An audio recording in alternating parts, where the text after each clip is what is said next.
Hello everyone, this is your friend Naruto Nexus 2.0 and we are back with a new fanfic. Which is what if Banished Naruto built a Crimson Empire and Harem with Anko, Ino and Koyuki Part 1. And if you enjoy this fanfic then please press the like button and subscribe to my channel for more fanfic like this. And now let's start the fanfic. A groan sounded from under the bundle of covers as a slender arm snaked out from under them and began to rummage around on the dresser to stop the tortuous sound coming from the young woman's alarm clock, signaling the start of another day. However, today was going to be different from all the others. Today was the day that young Ino Yamanaka could finally stop acting. A day she had been waiting for the past 4 years. Finally finding the button to silence the torture device, the blonde teen threw off her blankets, exposing her form. A lingering smell of wafting up into the air from the previous night's activities. Throwing her legs over the edge of her bed, she stood up and stretched out her sore muscles, ignoring her state of undress as she went through her cycle of light stretches to loosen up her sore muscles, especially the ones in her crotch area. A faint smile on her face as she remembered the events from last night. Glad we put those silencing seals up, otherwise, pretty sure my father would have broken down the door with all the noise I was making last night. She mused, giggling lightly to herself. Her and her fellow blonde had gone for multiple rounds in the sack the previous night, right under her parents' noses. Done with her stretching, Ino quickly made her way to the bathroom that was connected to her room. When she had begun to show signs of puberty, Inoichi had insisted on his daughter having her own bathroom and had spared no expense to have the bathroom added to her bedroom. Sure, it took away some of her closet space, but she felt it was a fair trade, since having her own bathroom gave her a sense of privacy. Turning on the water, she adjusted the temperature to her liking before stepping in, allowing the warm water to cascade over her body, further relieving the tension in her muscles that her stretching had missed. Letting out a soft groan as the warm water worked its magic. As the water fell over her, Ino thought back to last night's other noteworthy event, while she washed up. Mizuki, her former academy instructor, had attempted to steal the scroll of seals last night and had even attempted to frame Naruto for the crime. Going as far as to hinge into the young blonde man, though the silver-haired Chunin had not expected that both the young man he had intended to frame and Ino would be waiting for him. Nor did he see the ninja wire stretched out in his path until it severed his head from his body, not even knowing who had killed him. While Naruto had grabbed the scroll, Ino had quickly set to work, altering the dead mon's memories so that when her father inevitably checked the fool's last memories, he would see Orochimaru killing Mizuki. Smirking at the flawless theft of the sacred scroll of seals, Ino shut off the water and stepped out of the shower. Setting to work drying herself off before she slipped on a comfortable pair of panties with a matching bra. Moving to her bed, she knelt down and pulled out a long suitcase of some kind, before dropping it on her bed and opening it. Once opened, she gazed at the container's contents. A majority of the storage space was taken up by a black and purple armor-like outfit. Chakra armor to be exact. Without hesitation, she slipped into the outfit. Before long, she had finished changing into the chakra armor. A special gift given to her by her lover to ensure her safety and well-being. A sleek black and purple outfit, with disconnected sleeves that showed off her shoulders and upper arms.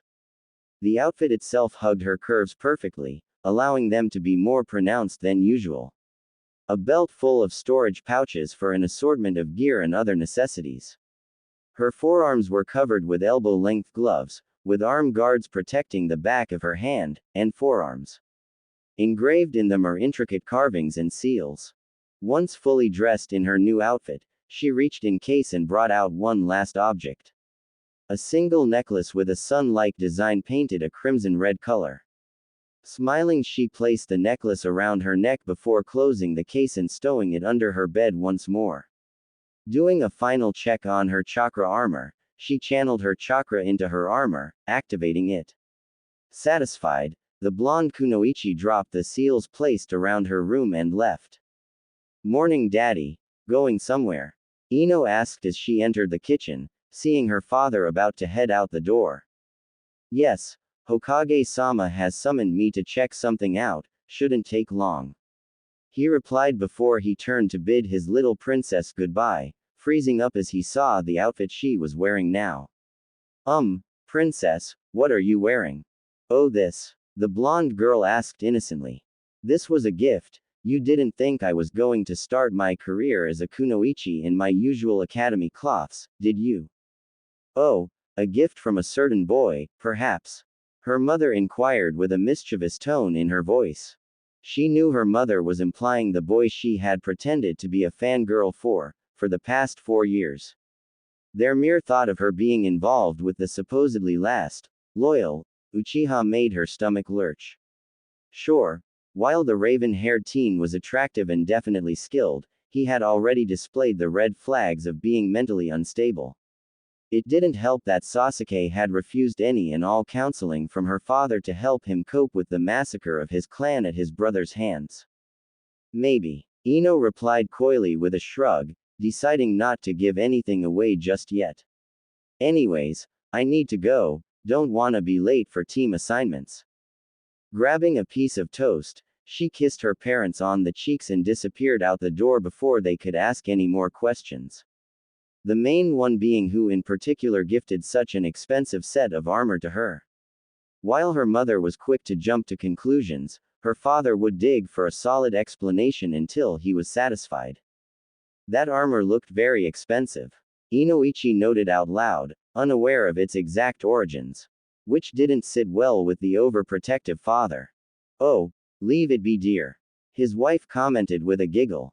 You know there is only one boy her age that could afford something like that. Inoichi merely frowned at his wife's words. Sasuke may have the money to spend on such a gift, but the lone Uchiha did not have the kindness within him to do such an act. No, this gift came from an unknown entity. Anyways, I best not keep Hokage-sama waiting. Inoichi commented before disappearing out the door, pushing the thoughts and questions about his daughter's mysterious benefactor into the back of his mind to inquire about later. Academy. Ino couldn't help but smirk as she walked down the hallway leading to her designated classroom. Countless students would gawk at her, not recognizing her at first. Though while the blonde was amused, she paid them little mind. There was only one person she wanted to see right now. One Naruto Uzumaki. Rounding the corner, she entered the classroom and stopped with a frown. Her fellow blonde's seat remained empty. Looking for someone, Kiroibara. A male voice spoke up from behind her, causing her to smile. Turning around, Ino got her first look at Naruto since last night. But that didn't really count. He was still wearing that god-awful orange jumpsuit he supposedly loved last night. Now though, it was replaced by a similar-looking chakra armor set that she was wearing. Smiling, she jumped up and wrapped her arms around the boy's neck, while at the same time wrapping her legs around his waist, smashing her lips against his in a passion-filled kiss. Much to the shock of the entire class, whom was now stunned into silence as they watched the public display of affection play out. What the hell is this? One Kiba Inuzuka exclaimed, shaking himself from his shock. Hell, if you were going to give up on that prick Sasuke, you could have at least went after a real alpha male, like me. Both blondes merely rolled their eyes at the feral teen's arrogance as they broke their kiss, but ignored him nonetheless, much to his frustration. Paying no mind to the rest of the newly graduated genin, Naruto took his seat and leaned back as Ino proceeded to straddle his waist and lean forward. Laying her head on his shoulder as the blonde teen proceeded to trail his fingers lightly across her back, earning a content sigh from the blonde young woman. So, any word on what teams we are going to be on? Ino asked quietly. Well, the old man approved to have his son reform the Ino Shika-Cho team, so that's where you're going. Naruto replied, earning a groan from his lover, though it only caused Naruto himself to chuckle lightly. You knew it was an extremely likely possibility since the three of you were graduating in the same class. Still doesn't mean I have to like it. Ino pouted. She knew it would be highly unlikely, but she had hoped that her and Naruto would have been placed on the same team together. Think of it this way. The blonde boy smirked. We can conduct business in 2 different locations at once. True. She smiled. Let me guess, you're going to get put on the illustrious Team 7.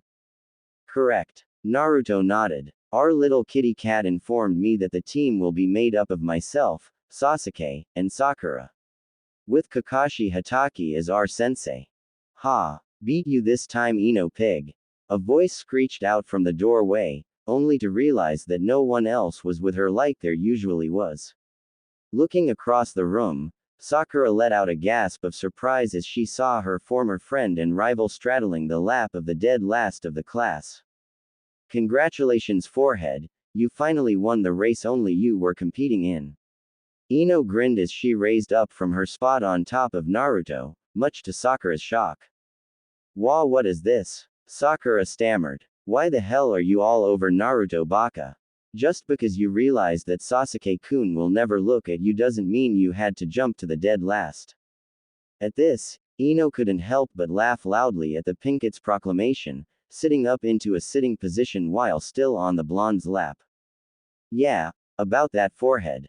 The blonde grinned. I never cared about Uke-chan, my entire fangirl act was exactly that, an act.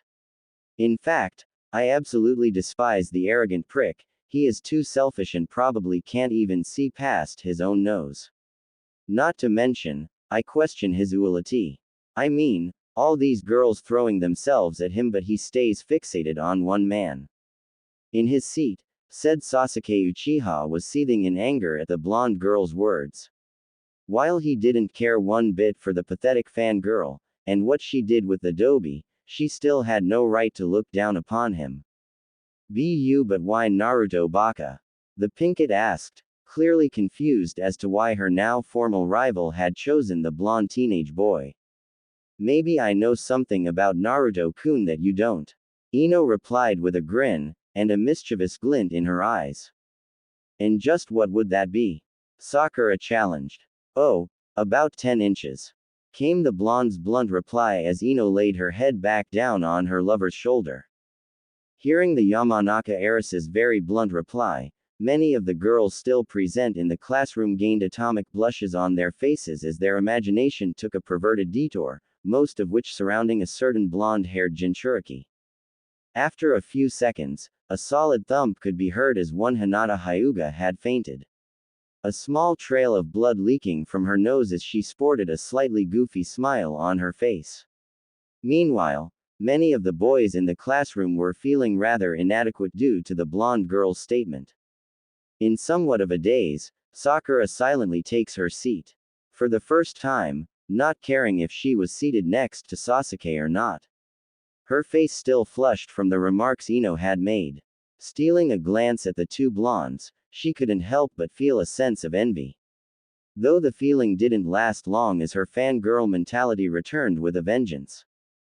That baka did something to her, I know it. She mentally exclaimed, coming up with various ways the blonde boy could be manipulating her friend and rival. Don't worry, Ino pig, I'll find out what that baka did and make him pay.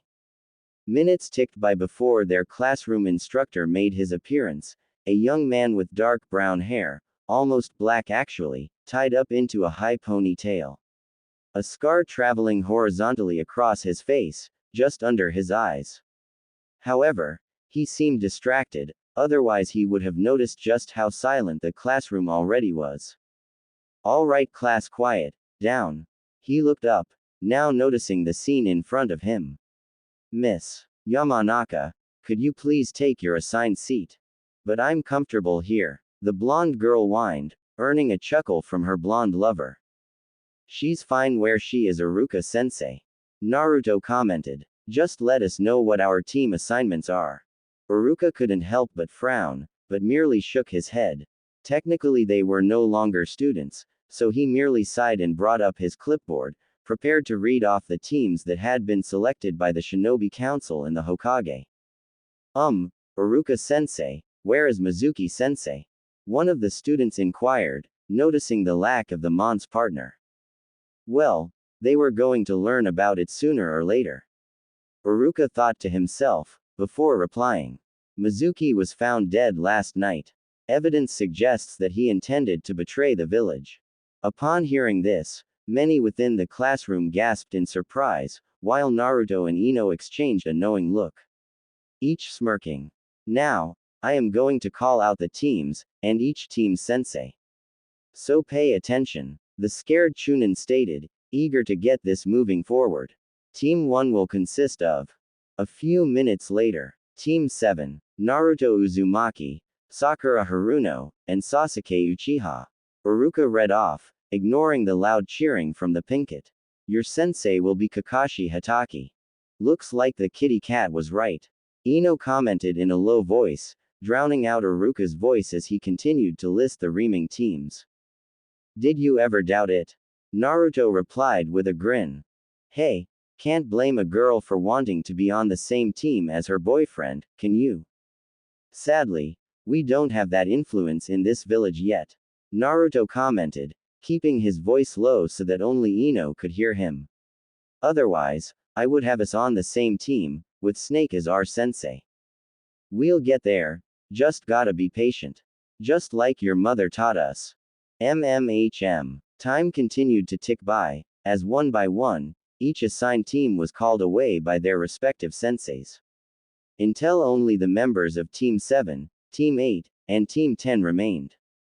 Though it wasn't missed by those who were observant that the Hyuga heiress was glaring daggers at the blonde whom was still in Naruto's lap, while Kiba could only look on in envy. Silently grumbling to himself that she was wasting her time with a dobe like Naruto, and would do better with an alpha, like him. Team 8 with me. A feminine voice called from the doorway, prompting the class minus Shikamaru who was asleep on his desk, to look at the owner of the voice. A fair-skinned woman with a slender build stood at the doorway. Her long black hair looking untamed as he reached down to her upper back, which only served to make her crimson eyes stand all the more, giving her a truly exotic beauty. Her outfit consisting of a red and white mesh armor blouse with only the right sleeve visible, while her left arm was exposed. Her hands and upper thighs wrapped in a series of bandages. Around her neck, hung a lone silver necklace, with a crimson sun design as its pendant. Coming up behind her was a tall man with brown eyes, olive skin with short black spiky hair and a beard. A cigarette hanging from his lips, much to the raven-haired beauty's annoyance as she waved her hand in front of her face to ward off the smoke. Must you do that inside, Asuma? She complained with a clipped tone, earning an uncaring shrug from the man. Team 10 with me, Asuma spoke, narrowing his eyes at the position Ino was in, whom was now reluctantly getting up from her comfortable position. Meet up at the usual spot? She asked. Yup, I'll meet you there in a few hours. Naruto replied. Smiling, Ino leaned down and gave him one last deep kiss before getting up and following her team out the door. It wasn't missed by Naruto that the smoking man was glaring at him, no doubt due to the Jinchuriki's closeness to the blonde girl, not that he cared. Naruto knew the bearded man lusted after women, since Asuma made frequent visits to multiple brothels throughout Hi-no-Kuni. It was also no secret to the blonde that the man was hardly faithful to his supposedly secret girlfriend, Kurenai. Though unknown to the womanizer, the Genjutsu mistress was well aware of his infidelity. He also knew that his precious yellow rose could look after herself, should the womanizer attempt anything. Speaking of which, Naruto turned his attention to Kurenai. He gave the woman a wink, causing her to blush lightly before following her own team out of the classroom, leaving behind the 3 members of Team 7 to await their sensei. While Naruto settled into his seat and relaxed, knowing he still had a few hours to wait. Sakura on the other hand wanted answers. Oi, Naruto Baka, she called out, making her way over to his desk. What the hell did you do to Ino Pig? You would actually sound more concerned if you used her actual name. Naruto pointed out, making her scowl further. And what makes you think I did anything to my beautiful yellow rose? For her part, Sakura was a little taken back by the blonde's nickname for Ino, finding it a bit cute. Well, clearly you had to do something to her to get her to act that way around you. Sakura accused, shaking off her recent thoughts. I've known her for years, and there is no way she would choose you over someone like Sasuke-kun. At this, Naruto couldn't help but laugh at the Pinket's ignorance. Really? Then what's her favorite color? Naruto inquired. Purple. She wears it all the time. Sakura grinned, thinking she was correct, only for Naruto to shake his head. No, her favorite color is yellow, hence the nickname I gave her, Kiroibara, Yellow Rose. He corrected. She wears mostly purple because it's easier for her to accessorize with, since almost everything goes with purple. Now, how about her favorite food? He continued. She's dieting, so she doesn't have a favorite food. Too bad she isn't dieting. If anything, she actually has a healthy appetite. The blonde replied, earning another scowl from the Pinket. And her favorite is ebi fry, udon noodles, with a side of onigiri. Though she does have a love of pocky. Sakura remained silent, wondering if she truly didn't know her former best friend as well as she thought she did. She couldn't help but feel a tad bit guilty that she had ignored her former best friend for so long that she literally was a stranger to her. Face it, Haruno-san, Naruto commented, making the Pinket slightly flinch at the formal use of her name, rather the usual, Sakura-chan, she had grown accustomed to him using. Everything you know is a lie. With Team 10, Asuma could only sigh as he looked over his team that sat spread out before him. Shikamaru had immediately laid down under the tree.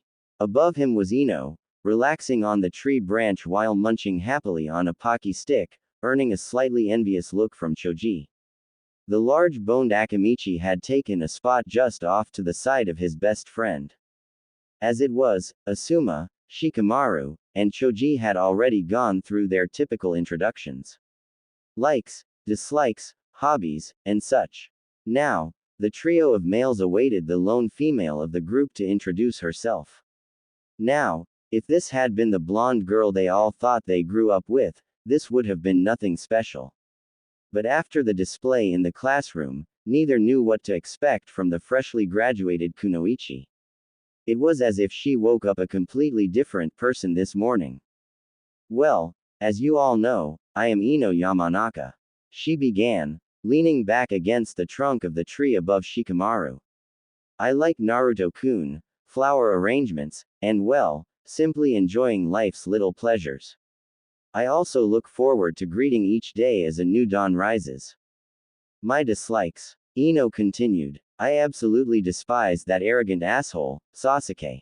But above that, I hate rapists and womanizers, as well as those that choose to remain ignorant about things they don't understand. As for my dreams, right now I am just looking to make a name for myself, and to stand by Naruto-kun's side. Hearing this, the bearded Jonin could only sigh in response. Shikamaru muttered something about troublesome blondes, whilst Choji continued to munch on his potato chips. About that Ino, don't you think you should try and find a better guy to be with? Asuma inquired, offering a friendly smile. I mean, that Naruto kid has a reputation about him. He's not good for you. Is that so? Ino inquired with a knowing smirk. And just who would be good for me? You. Well, I am not suggesting anything. The smoking man tried to play it off, though his body language had told the blonde Kunoichi differently. Though perhaps you could benefit more with someone a bit more experienced than a delinquent boy. Ino merely rolled her eyes, seeing right through what her sensei was attempting to do.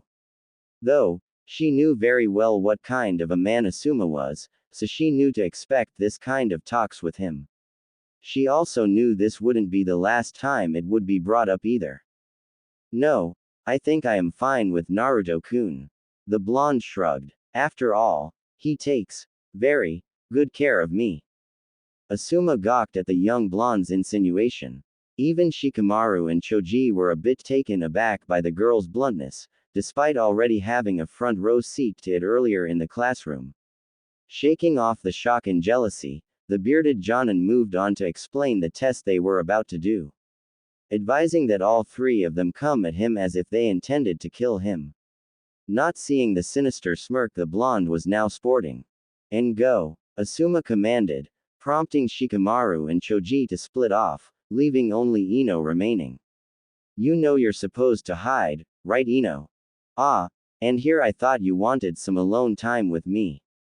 She taunted, before channeling chakra into her arm guards, causing two sai to appear in her hands. Gripping the weapons at their center, where the three prongs met between her fingers. Ready or not, here I come. Team 7, a few hours later. 3 hours had passed since the trio were left alone in the classroom, and two of the aspiring genin were becoming increasingly agitated, while the third was lightly snoozing in his chair. Still a little worn out from his previous night's actions with Ino. Where the hell is he? Sakura finally exclaimed, her frustration reaching its boiling point at her sensei's tardiness. Unfortunately for a certain blonde, her frustration had shaken him awake, causing him to groan in protest of being robbed of even more sleep. Though this time, in a less than pleasant way. Damn, Naruto groaned as he stood up and stretched. Dobi, what's with the new look?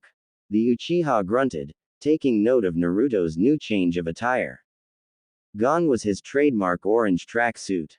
Instead, it was replaced by a nearly skin-tight jumpsuit made from an extremely durable-looking material that at the same time was surprisingly flexible, that was primarily black with burnt orange trimmings.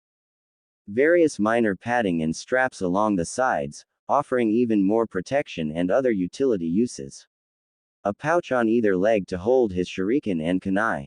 Arm and shin guards offered more protection for their proper areas, while fingerless gloves adorned his hands. A pair of Jika Tabi boots finishing off his new look. This? The blonde inquired, gesturing at his outfit. Just something I had stored away for the right moment. Before the Uchiha could press the issue, the door slid open, revealing a silver-haired man wearing a face mask, while his forehead protector covered one of his eyes. Kakashi Hatake. Naruto mused to himself mentally. Last surviving student of my father, son of the infamous White Fang, and also killed Rin Nohara, not to mention, he also blames himself for the death of his other teammate, Obito Uchiha. This man carries a lot of guilt, wonder how that will affect him. Team 7, Kakashi nonchalantly inquired. Meet me on the roof in 5 minutes. Not waiting for a reply, the silver-haired Jonin disappeared via a shunshin in a swirl of leaves. Both Sakura and Sasuke immediately moved to leave the classroom, though when Sakura turned to yell at the blonde to hurry up, she only found that Naruto was already gone. Frowning, the Pinkett quickly followed after her raven-haired crush to the roof of the academy. It didn't take long for the two to arrive on the rooftop, surprised to see Naruto leaning against the railing in a bored manner, whilst their Jonin sensei had his nose buried in his orange book, completely ignoring the blonde genin before him. What the hell, Naruto baka? Sakura exclaimed. How did you get up here before us? Naruto, however, offered no answer, merely smirking as he awaited the first team meeting to get underway. Well now that everyone is here, let's begin. Kakashi stated, closing his book. Let's start with introductions. What do you mean, introductions? Sakura inquired. At this, both Kakashi and Naruto looked at her as if she had a second head growing out of her shoulder. Well, I suppose I can start off and show you how it's done, since it's clear you don't know how to introduce yourself. The silver-haired Jonin commented in a sarcastic tone. My name is Kakashi Hatake. The Jonin began. I have lots of likes and dislikes. I have many hobbies, and as for my dreams, well, never thought about it. In other words, mind your business. Naruto chuckled to himself. You're up next, Pinky. Alright, my name is Sakura Haruno, my likes are. She steals a glance at Sasuke and giggles to herself. My hobbies are. Looks again at Sasuke, and giggles even more. And my dream is too. A blush spreads across her face as she squeals to herself, prompting the object of her affection to slowly slide away from her. And your dislikes? Kakashi inquired with a sweat drop. I hate Naruto baka, she exclaimed. Sit on it and rotate, cunt. the blonde replied while casually flipping her off, causing her to immediately shut up, too shocked to react to his obscene gesture. Anyways, moving on. The masked Jonin instructed, frowning behind his mask. The dossier he was given on his students claimed that Naruto had a massive crush on the pink-haired girl, yet his actions and words completely contradicted that. How about you, Sasuke? My name is Sasuke Uchiha. The raven-haired boy stated. There are plenty of things I hate, but I don't see that it matters, considering there is almost nothing I do like. It seems pointless to talk about dreams, but I do have one goal. Restore my clan and kill a certain man. Sakura looked at the raven-haired teen with stars in her eyes, whilst Naruto had an uncaring look across his face. Your turn, future Hokage. Yeah, about that. I don't want to be the next Hokage, never did. Naruto shrugged. Too much paperwork, and despite supposedly being the strongest in the village, no one respects you. Anyways, Naruto Uzumaki, at your service. Anyways, my likes are pretty straightforward. First and foremost, I love my precious yellow rose. After that, in no particular order, I like Ikiruka's ramen, enjoying life's little pleasures, and greeting each day as a new dawn rises. Each of the members of Team 7 quirked an eyebrow at the blonde's last statement, as it sounded too specific. What I hate are rapists, those that cannot tell the difference between a kunai and the scroll it is sealed inside of, arrogance, and those that choose to keep themselves blind to what's going on around them. My dreams, well, just want to make a name for myself and make my mother proud. Mother. Kakashi narrowed his eyes slightly. As far as he knew, Kushina was dead. Could he know about his parents already? Alright, Kakashi stated as he stood up from his sitting position. I think we all have a better understanding of each other. Meet up tomorrow at Training Ground 7 at 5 a.m. for the real test. Best bring all your shinobi gear, but I advise you not to eat breakfast, unless you want to throw it up. Wait, we already graduated, what do you mean test? Sakura exclaimed in confusion. Hey, did you really think it would be that easy to become genin for the village, Haruno? Naruto smirked. Nah. What we passed was merely to see if we had the potential. Isn't that right, Kakashi-sensei? That is correct, Naruto. The masked Jonin replied after a handful of seconds had passed, thrown off by the blonde's deduction. Alright, see you all tomorrow. Naruto stated as he pushed himself up from the railing. Now, if you'll excuse me, I got a date. Not waiting for a reply, the blonde leapt over the railing into the shock of his team, landed softly on the ground below, before walking off down the road as if nothing had ever happened. Despite the sheer 40-foot drop to the ground below. Alright, Naruto is now officially a wild card. His dossier is entirely inaccurate. Kakashi thought as he watched the blonde disappear down the road. Hokage's office. Hiruzen sighed as he listened to the report given by Inoichi, in regards to Mizuki's murder the previous night when the Chunin had stolen the scroll of seals. It had been as the elder village leader feared. Mizuki had stolen the scroll to give to Orochimaru, only for the snake Sannin to double-cross him and kill him once he received the scroll. This is not good, Hiruzen commented in a somber tone. If Orochimaru has the scroll, there is no telling what he will be capable of. What should we do, Hokage-sama? Inoichi inquired. For now, we maintain the illusion that nothing is wrong. Meanwhile, I am having Anbu patrols scout for additional evidence to give us a clue as to where he is hiding. Very well, Hokage-sama. The blonde man bowed, turning to leave the office only to be met with a bleeding Asuma, who now sported a rather deep cut along his right cheek, as well as multiple other injuries and cuts along his clothing. What the hell happened to you? Inoichi inquired, looking over the state the Jonin was in.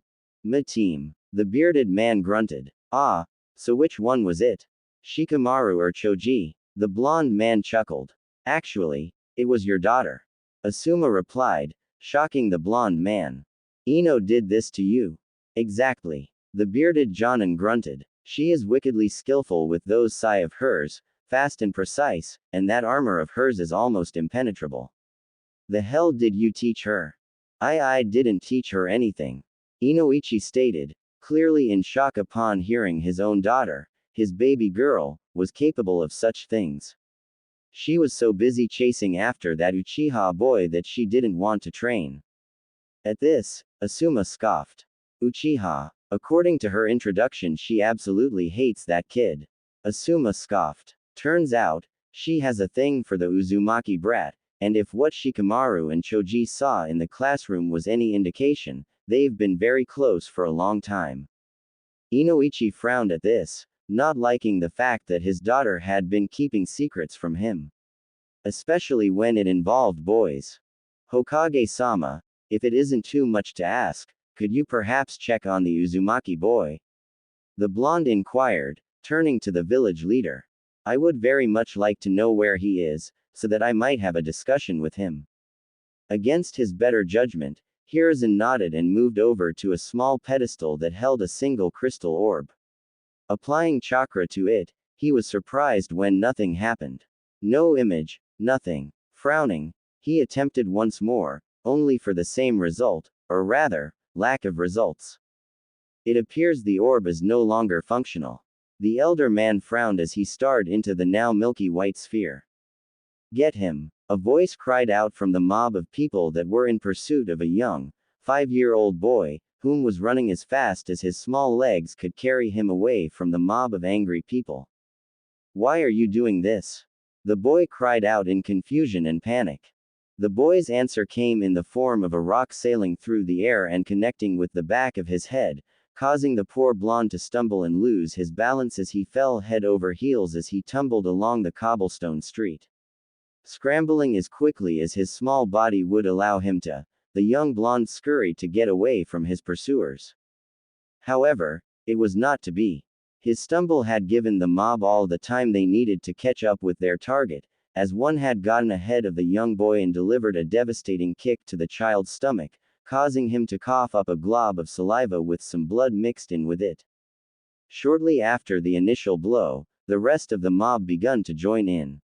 Hammering blows down upon the child, whom was now balled up in a fetal position, desperately trying to shield himself as best he could from the onslaught of blows that had begun to rain down upon him.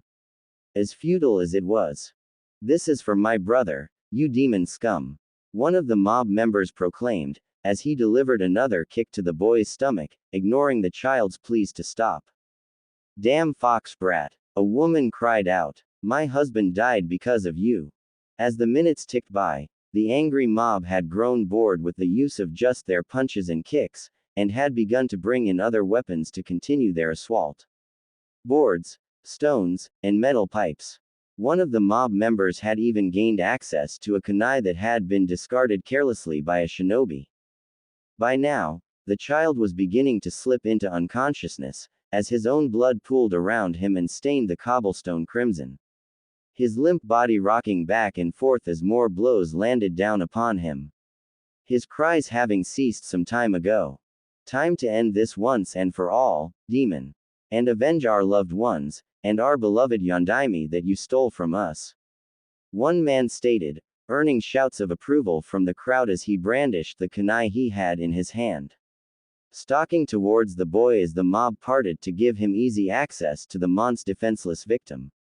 However, before the man could get any closer to the boy, a mysterious package-like item sailed through the air before a loud bang echoed throughout the streets, causing the package-like item to explode right in front of the mon's face, knocking him and several others back. Those that remained standing turned to see a slender woman with silver-white hair, and crimson-red eyes, wearing a black cowboy hat, accompanied with a black vest and a white, long-sleeved undershirt with the sleeves rolled up, exposing a rose tattoo on her left forearm. In her hands was an odd-looking stick-like weapon, which she was pointing directly at them. Get in there, Bob, the newcomer called out, prompting an impressively large man, in what appeared to be in samurai armor, to leap over the woman and charge into the crowd. Tossing any unfortunate enough to be in his path, aside. Clearing a path for the silver-haired beauty to approach the boy. Damn, did you do a number on the poor darlin'? The woman spoke as she knelt down to check over the barely conscious boy. his blue eyes looking up her, pleading. It's what the demon child deserves for killing our loved ones.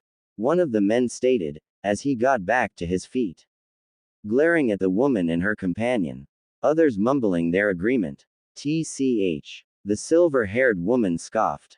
And here, I thought those two junkers were idiots. You lot though, you take the cake. Whatever, you're just another demon-loving whore, just like that little blonde-haired bitch this thing is always hanging around with. And that ramen chef's whore of a daughter. The man spat out, causing the crimson-eyed woman to narrow her eyes in disgust at the man. Maybe after we've gotten rid of that abomination for good, and teach you a lesson for interfering, we'll go re-educate those two bitches. Blonde one is still a little young, but hell, I'm sure she'll learn soon enough. Hearing this, a shadow fell over the woman's eyes. Lifting her left hand, she simply snapped her fingers without saying a word. Upon hearing the woman snap her fingers, the large armored man turned his attention towards the fool that had been spouting his nonsense and disgusting threats. With a swift movement that betrayed the large man's size, Bob had caught the man by his head and began to squeeze it, causing the man to cry out in pain, as the sounds of cracking could be heard, before finally, the man let out a scream of pain before it was immediately silenced. The rest of the bystanders could only stand by in horror, as they witnessed the man's head being crushed in the lone hand of Bob. All right, Bob, time to take out the trash. The woman grinned. As the large man began to tear through the remaining mob members, the silver-haired woman secured her odd-looking weapon to her back and scooped up the injured boy into her arms and lifted him up. As she peered once more into the boy's blue eyes, she could see a swirl of emotions going on behind them. Fear and confusion being the chief among them, but also trace amounts of hope. But the one that stuck out the crimson-eyed woman's attention was the look of loneliness. Ka-san, the boy muttered weakly, causing the woman to smile sadly. Yeah, I'll be your Ka-san, she replied with a soft smile as she gazed down at the young boy. Looking up, she could see that her companion had finished tearing into what was left of the mob that had ganged up on the boy. Most now lay in a bloody heap, due to the large man's handiwork, while the others had scattered in fear. Come on, Bob, we're leaving, she said as she stood up straight. Hospital. The large man spoke slowly. Don't think so. The woman sighed as she began to walk away from the scene. If the way these fools reacted to the child is any indication, I doubt he would get the help he needs there. We'll have Angela tend to him back at camp. Family. Miss Boy, doubt it. He has the same eyes I had as a little girl, I reckon he doesn't have much of anyone to look out for him. She replied sadly. At this, Bob grunted in understanding. Having been with the woman for so long, he was privy to such personal information regarding his boss. Namely, how her parents would neglect her in pursuit of their own careers, leaving her to her own devices throughout her entire childhood. One of the main reasons the woman had pursued her current career. Stop. A small voice cried out from behind the duo, prompting both to turn and look. Seeing a small, blonde-haired girl no older than the boy in the woman's hands. I won't let you take him. I won't let you hurt him. And who are you? The woman asked, as the little girl panted in front of them. Clearly she had been running for some time, no doubt looking for the boy in her arms. I'm Ino Yamanaka, Naruto-kun's future wife. The blonde proudly proclaimed as she crossed her arms over her chest and stomped her foot. Now who are you and what are you doing with my future husband? Well, aren't you a little spitfire? The silver-haired woman chuckled. Name's Elizabeth Caledonia. Calamity, Ash, but you can just call me Ash for short. Everyone else does. That's a long name, the young girl stated. As to what I am doing with your little friend her, well, I'll be honest with ya, I plan on taking him with me and raise him as my own. Ash continued, earning a look of shock from the little girl. No, you can't, the girl exclaimed in a panic. If you take him, he'll never achieve his dream of becoming Hokage, and I'll be left all alone. I understand how you feel, little firecracker. the silver-haired woman said in a comforting tone. But you should know we just stopped a mob of idiots trying to kill your friend here. Evening threatening to do horrible things to you and another girl, daughter of a ramen chef in these parts. Ayame-chan, Ino exclaimed, a look of horror written across her face, as she was now worried about her other friend. We took care of those fools, so you need not worry about that. Ash reassured the girl. However, I reckon they are not the only ones in this village that think the same way. Thinking it would be best if I took the boy and raised him away from here. But, Ino began, tears forming in her small eyes at the prospect of losing her best friend. It's okay, Ino-chan. Naruto replied weakly, as Ash adjusted him in her arms so that he could look to his fellow blonde. I'll come back. You promise? I promise. He smiled. Tell you what, Spitfire. Ash commented, using her nickname for the little girl. I'll make sure you future hubby here writes you frequently. It will be up to you though, to make sure his other girlfriend knows he is safe. This earned a small blush from both blondes, not only at the insinuation of the boy being the young blonde's future husband, but also at the prospect of the slightly older Ayame being seen more than just a friend for the two of them. Pinky promise, Ino demanded, holding out her right hand with her pinky finger extended. Chuckling at the girl, Ash mirrored the action, wrapping her pinky finger around the girl's small finger. Finger cut off, 10,000 fist punchings, whoever lies has to swallow 1,000 needles. Ash finished the yubikiri. You better keep your promise. Ino narrowed her eyes defiantly at the woman before her. Or I will cut off your finger. You know, I like you, firecracker. The silver-haired woman laughed. You may just make the perfect wife for the boy. At any rate, we should clear out of here before anyone else arrives. With a reluctant nod, Ino approached the woman and cupped Naruto's cheeks before leaning in and giving him a kiss on the lips. All the while blushing up a storm, before she turned and ran off. Completely embarrassed by her actions, though she didn't regret it in the slightest, which had only earned a chuckle from Ash. Come on, let's clear out, the silver-haired woman stated, as the trio disappeared into the night. Naruto groaned as he slowly woke up. Bringing his right hand up to rub his eyes, shaking away the dream memory he had just experienced. His inner musing was cut short as a pair of slender arms wrapped around his torso, and pulled him closer to a feminine figure behind him. Bad dream? Ino inquired, as she placed a kiss on the blonde's shoulder, coaxing her blonde lover to lean back into her embrace. Naruto chuckled a little, as he positioned himself on his back, allowing Ino to lay her head on his chest. Her hand tracing along the tattoo he had on his right pectoral. An image of a nine-tailed fox sinking its claws into a crimson-colored sun. A clear reference to the massive criminal empire his mother had left to him before she returned west.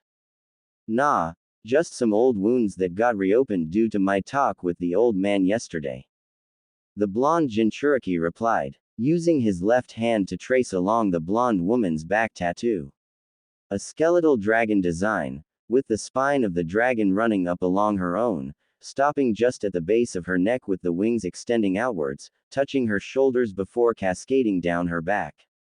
Almost the exact same as the tattoo he had on his own back, with the exception of hers being more slender to fit her feminine body. I guess we would be the talk of the town after our sudden change yesterday. Ino giggled, remembering the reaction of their classmates from the previous day. Not to mention her own teams. So, what did you tell him? What we rehearsed. We hid our relationship for your safety, and even played a little guilt trip on the old man about how the idiots would react if the so-called demon showed any signs of becoming stronger. Came his reply, before he turned his attention to her. So, how did you parents take the news of you moving out? Well, my mother threw a fit. I can only imagine what she is going to do when she learns that I am with you, instead of that arrogant asshole. Ino giggled as it was no secret that her mother absolutely despised her blonde lover and had been one of the girl's main antagonizers growing up over the years, constantly pushing her towards the Uchiha boy. Daddy, however, was still busy with the Hokage at the time, so knowing him, expect him to show up soon to, formally, meet you. Oh, I am so looking forward to you formally introducing me to your overprotective father. The Jinchuriki grinned in a teasing manner. Maybe I should regale him with tales of our escapades under his own roof. I am sure Daddy would love hearing how you made his sweet, little innocent princess scream out your name for hours on end. Ino purred as she positioned herself into a straddling position over his waist. Leaning down, she captured his lips with her own. Speaking of which, she whispered huskily into his ear. We have a few hours to kill before we need to meet our teams. You little minx. Naruto grinned, knowing full well what the blonde on top of him was looking to do. Are you sure 2 hours will be enough to sat your desires, my little yellow rose? She moaned as she felt his hands caress her body. Only one way to find out.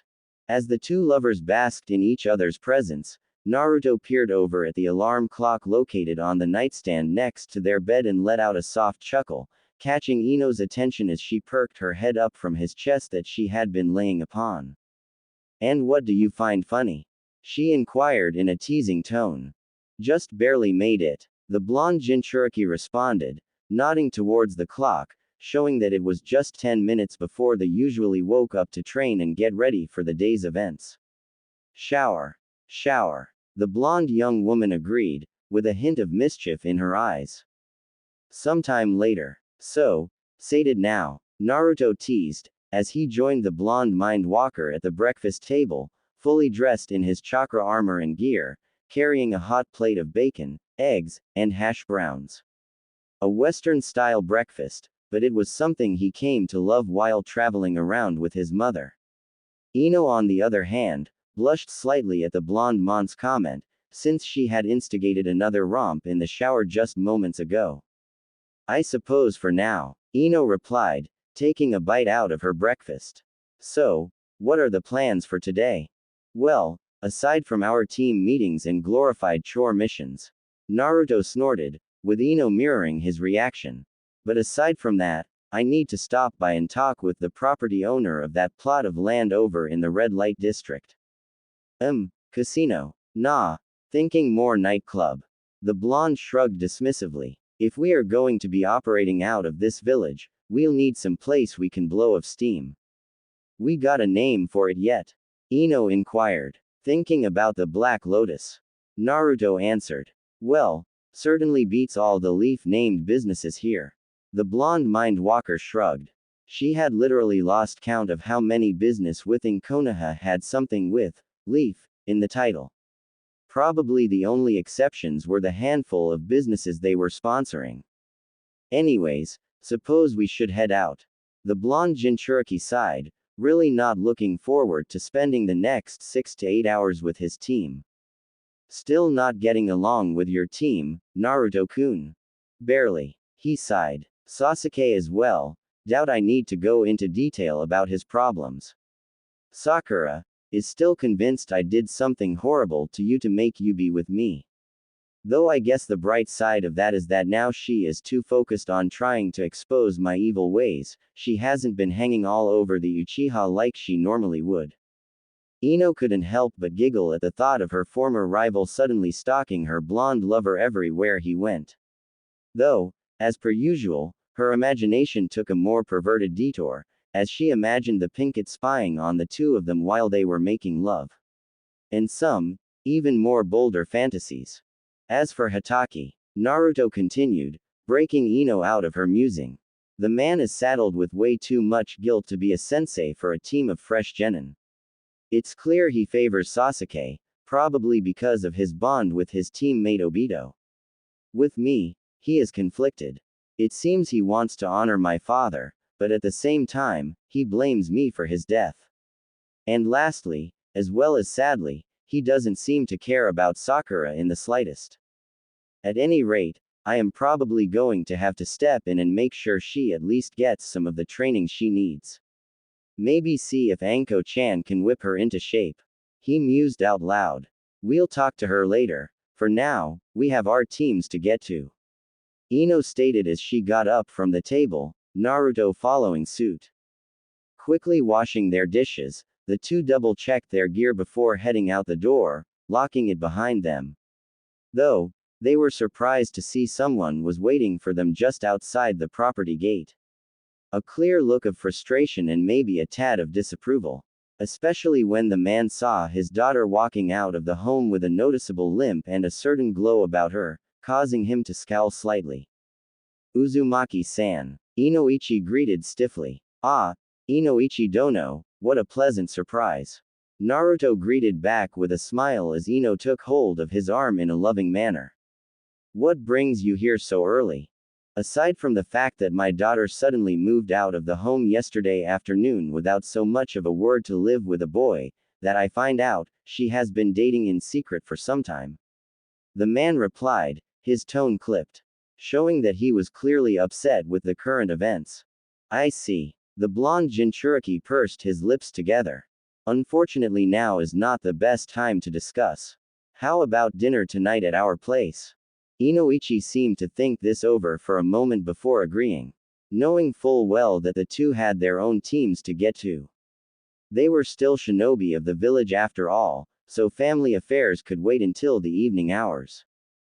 That is agreeable, I shall be by later this evening. The elder blonde man stated before bidding the two farewell. Guess I should make plans on what to make for dinner tonight. Naruto stated. You leave that to me, Naruto-kun. Ino answered. I'll see you this evening. The two shared one last kiss before parting their separate ways. Training Ground 7. You're late. Sakura exclaimed in a frustrated tone as the blonde Jinchuriki casually strolled onto the training grounds, absent-mindedly reading over a scroll, nearly 3 hours after the meeting time. And you never learn. The blonde quipped as he rolled up the scroll he had been reading over and stored it into one of his many storage seals upon his outfit. Kakashi-sensei is consecutively 3 hours late for everything that is not AC rank or higher. Hell, there is even a betting pool going around among the Anbu members on if he would be late to his own funeral. And how would you know that information, Naruto? A voice spoke from behind the blonde, causing both Sakura and Sasuke to jump in surprise at the sudden appearance of their sensei. However, the blonde in question merely turned an eyebrow at the masked Jonin. Let's just say, I know a few people. The blonde grinned. And it's not like your tardiness is an S-ranked village secret. Kakashi merely frowned at the jab towards his habits before shrugging it off. Filing away the little tidbit of information that the blonde genin supposedly knew people who had connections within the Anbu. Alright my cute little genin, today we're Naruto-kun. A voice rang out across the training ground, prompting the 4 members of Team 7 to look at its owner. Seeing a brown-haired teenage girl running towards the group, namely the blonde. The young woman had dark brown hair that was tied up into 2 buns on each side of her head, giving her a very panda-esque appearance. Wearing a pink sleeveless kipao-style blouse with red trimmings, and dark green pants. Along her neck hung a silver chained necklace with a crimson sun pendant. Sorry for the intrusion, Kakashi-sensei. The girl bowed before turning her attention to Naruto. Reaching into her pouch, she produced a small bundle and offered it to the young man. Your order is ready, Naruto-kun. Ah, fantastic, thank you very much Tenten-chan. The blonde grinned as he accepted the pouch, opening it carefully to expose a set of freshly forged kunai. Please, put it on my tab and I will be by later to settle it. Is that all? The now identified Tenten teased with a sly grin. You do drive a hard bargain. Naruto grumbled. Very well, I shall take you out to dinner this weekend, how does that sound? Perfect. The bun-haired girl grinned. Pick me up at 7, and don't be late. Sakura could only stare at the scene before her, unsure of how to respond. Naruto had just brazenly asked another girl out on a date in front of her, and behind Ino's back. She was sure once she told her former rival about this, she would surely snap out of whatever influence the blonde baka had her under. Of course, this led to another question for the Pinkett. Why was this new girl also so interested in her blonde teammate? Alright, alright. The blonde waved off the bossy brunette. I'll be sure to let Ino-chan know as well. Good. I miss hanging out with her. Tenten stated. Anyways, I gotta go. More orders to fill. See you this weekend, Naruto-kun. As the bun-haired brunette departed the training field, each of the members of Team 7 cast a curious glance towards the blonde. What? He asked. How do you know Tenten Higurashi? Kakashi inquired, knowing full well the girl was at least a year ahead of the blonde. Met about 2 years back. Naruto shrugged. I always go to her when I need shinobi supplies, since her craftsmanship is second to none. You know you can get just as good gear from the Armored Leaf, and at a better deal. The masked Jonin offered. I am a strong believer of getting what you pay for. The blonde stated. I trust Ten-chan's work with my life, and she's the only person I will go to when I need something made. Anyways, let's get started with today's assignments. Kakashi said with an eye smile, as 2 of the 3 genins groaned in protest, knowing the masked pervert was planning on running them through more teamwork drills. Unknown to all of them, Naruto had subtly replaced himself with a shadow clone. Uzumaki home, evening hours. Ino had spared no expense in preparing this evening's dinner for the inevitable confrontation with her parents. More so for her father, as the mont's only fault was being an overprotective father looking out for his little princess. Her mother on the other hand was no doubt going to be a problem, though Ino was ready for whatever the woman would throw at them. After all, the gossip queen of Konoha had a juicy little tidbit of information about her own mother that was going to shake the very foundations of her parents' relationship. The blonde mind walker had prepared a sizable banquet, mixing dishes from both east and west.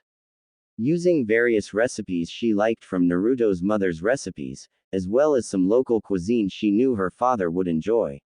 Naruto had attempted to help her in the kitchen, key word, attempted, but she was quick to shoo him out, though grateful for his effort nonetheless. Shortly after Ino had set the table, the seal warning the duo of visitors alerted the 2 that their guests arrived. Giving the blonde Jinchuriki a nod in confirmation, the 2 made their way to the entrance of their new home to greet their guests. Sure enough, standing outside the property gate was Ino's parents. Her father still have a look of apprehension on his face, while her mother shot a look of disdain towards the blonde boy. Ah, welcome to our home Inoichi Dono, Himiko Dono. Naruto smiled as he greeted the couple. Please, come in. Doing a quick hand seal to allow entry, allowing the 2 to enter the property. Thank you for inviting us over, Uzumaki-san. The blonde male replied as Ino greeted him with a hug, his tone short but polite nonetheless. Himiko on the other hand remained silent, a scowl etched across her face as her eyes darted along the property. Looking for the smallest thing to complain about, though finding nothing that she could draw her husband's attention to. She desperately wanted to find something her husband wouldn't approve of and force their daughter to come home and not stay with that thing any longer. In a word, the woman was completely upset.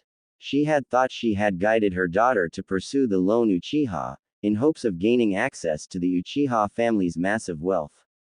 Instead, she had learned from her husband that her daughter had been in a relationship with the demon spawn, and from what Inoichi had told her, it was clear the 2 had been secretly dating for some time now. Meaning Ino's entire pursuit of the Uchiha was a facade she had put up, which only further disappointed the blonde woman. Upon entering the home, a mouth-watering aroma filled their nostrils as the couple were greeted by the sight of the tantalizing banquet their daughter had prepared for them. Almost as if in shock, Inoichi turned towards Ino, seeing an extremely proud look on her face. Did you prepare all of this? He asked. Yup. Ino beamed as Naruto placed an approving hand on her shoulder, allowing the young blonde woman to grasp it lovingly. It's a mixture of dishes from both east and west. It certainly smells good, Himiko commented, turning her attention towards her daughter. Did you prepare this all by yourself or did Naruto-kun was a dear and did offer to help me? Ino interrupted. However, I insisted on preparing dinner myself. So he helped in other areas, setting the table and such. I do what I can to please you. Naruto replied, as he kissed his girlfriend's hand, earning an amused look from the girl's father, and a deepened scowl from the mother. For the most part, Inoichi was surprisingly pleased with how the young man had been treating his daughter. Due to his many years of service inside the torture and interrogation corps, the blonde man was able to pick up that the two had an extremely deep connection to one another. No doubt due to years of seeing one another in secret, as well as no doubt training in secret as well. Which lead to a question the blonde man was looking to find an answer for. So, Uzumaki-san, please, call me Naruto. The blonde Jinchuriki interjected as he pulled out a chair to seat his blonde lover at the table, while Inoichi mirrored the same act with his own wife. Very well, Naruto. Inoichi nodded. As I understand it, you and my daughter have been seeing each other in secret for a while now. I am curious though, why the secrecy? Well, Inoichi dono. Naruto began, taking his own seat as Ino proceeded to dish plates for her parents. I am not blind to how a majority of the villagers view me, nor am I naive enough to believe that these same villagers would not stoop so low as to attack those who I hold dear, just to harm me. So, the secrecy then was for the safety of my daughter then, and not because you were ashamed to be seen with her. The blonde man surmised as he took a bite from the food his daughter had served him. Noting its rich flavor, he made a mental note to ask if his daughter would be willing to part with the recipe. With all due respect, Inoichi dono. The blonde Jinchuriki chuckled. Any man that would be ashamed to be seen with your daughter should have their brains monkey stomped and mailed back to their mother. Inoichi couldn't help but chuckle to himself at the young man's blunt response. I still don't get it. Himiko began, turning towards her daughter. Why did you choose Naruto-san over someone of higher pedigree like Sasuke? At this, Inoichi could only groan. His wife had made it no secret that she was pushing for their daughter to pursue the boy, especially after he became the sole survivor of his clan's massacre at the hands of his own brother. Naruto, on the other hand, remained quiet since the question, while a jab at his orphan status was directed towards his beautiful yellow rose. Well, Naruto-kun has everything I am looking for in a man. Ino casually responded, gently patting his hand. He's smart, skilled, and not to mention compassionate and attentive. But is his trustworthy? Her mother pursued. After all, he did hide his potential from not only his other classmates, but also Hokage-sama himself. He could be hiding other things as well. Himiko, that's enough. Inoichi sighed, trying to de-escalate the situation that his wife was creating. Then that would mean I am untrustworthy as well. The young blonde woman stated, looking her mother in the eyes. After all, I hid my skills from everyone as well. However, deception is the bread and butter of being a shinobi. If our own comrades are unaware of what we are truly capable of, then neither are our enemies. Her father couldn't help but frown at that reminder. Since it was true that many shinobi would hide their abilities from one another. I still think you should have continued your pursuit for Uchiha-sama and been a loyal wife to him, like I am to your father.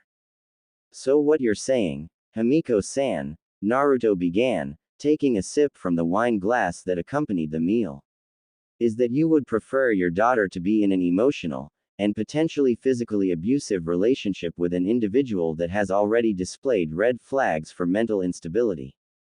The woman in question couldn't help but scowl at the boy's audacity to insult the sole Uchiha.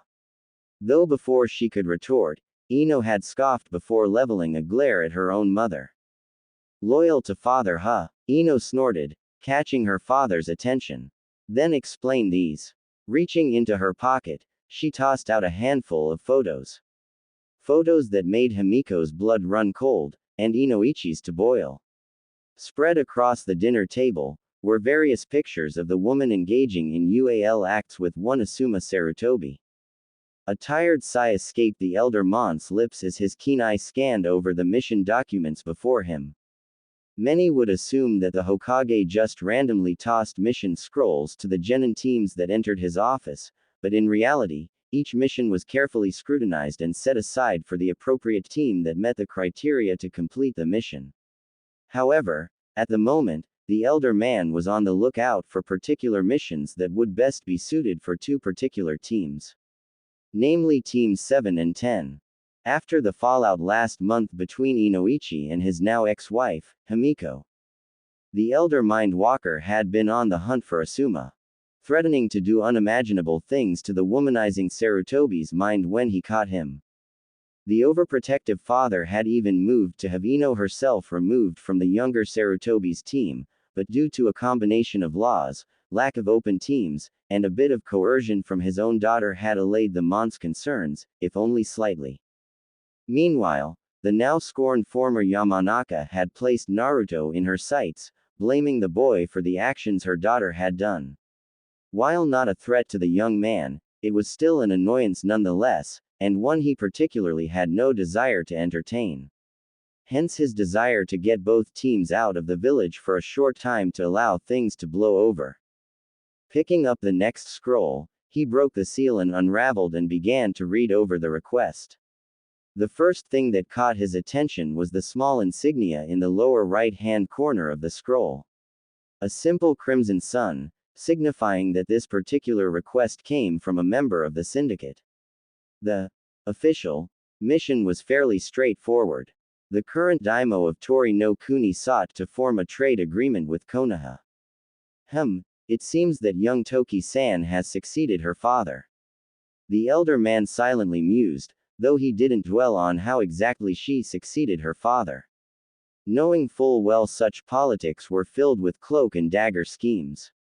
Still, a diplomatic mission would be perfect for Team 10, with the Nara's intellect and the Akamaiki's friendliness. Not to mention, Ino-sama would be able to handle the underlying agenda for the Shiok. So, that takes care of Team 10, he continued to muse as he filed the Tori mission away for Ino's team and continued to scour through the pile of mission scrolls. Now for Team 7. However, as he opened the next scroll, he felt his blood run cold. Client: Tazuna, the super bridge builder. Country: Nami no Kuni. Mission details: shipping mogul Gato has aggressively taken over the small country of Nami no Kuni, killing the previous ruling daimyo. Crimes committed by Gato and his men are, but not limited to, murder, the kidnapping young women to entertain the men, forgery, grand larceny, theft, and other numerous accounts. Gato is known to employ rogue shinobi to assist in his operations, as well as dishonored samurai and common thugs. Mission grade: A. Reward offered: severely reduced tariffs on trade goods from Nami no Kuni to Hai no Kuni. What is Gato doing in Nami no Kuni? The elder man narrowed his eye as he rolled up the mission scroll and filed it away from Team 7.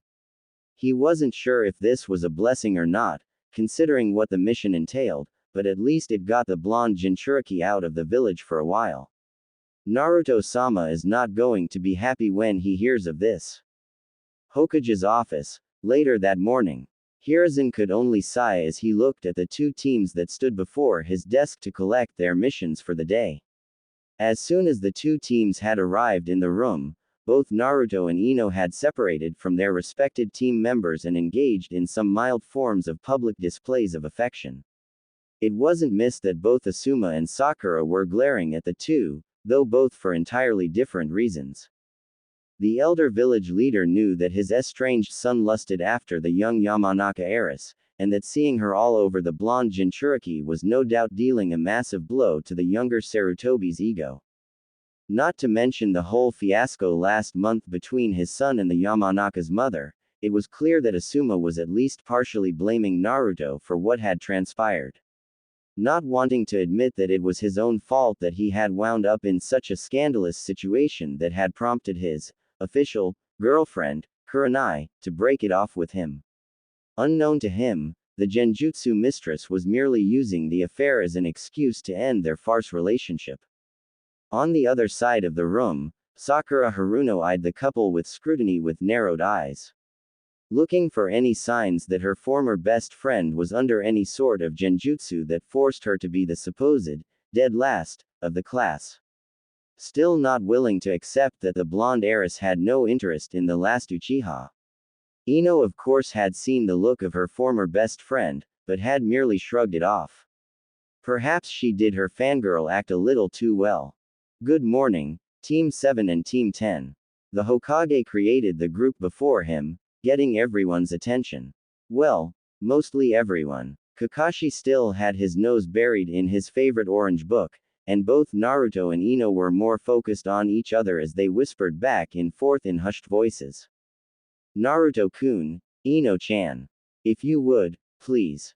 Hiruzen coughed slightly, catching to two young adults' attention. Hey. Sorry old man. The blonde Jinchuriki sheepishly grinned, scratching the back of his head. It's just been so long since I seen my Kiroi Bara. Naruto-kun, you two live together. The Hokage deadpanned. Well, yeah, the young man conceded, but it's been 2 hours since I've seen her.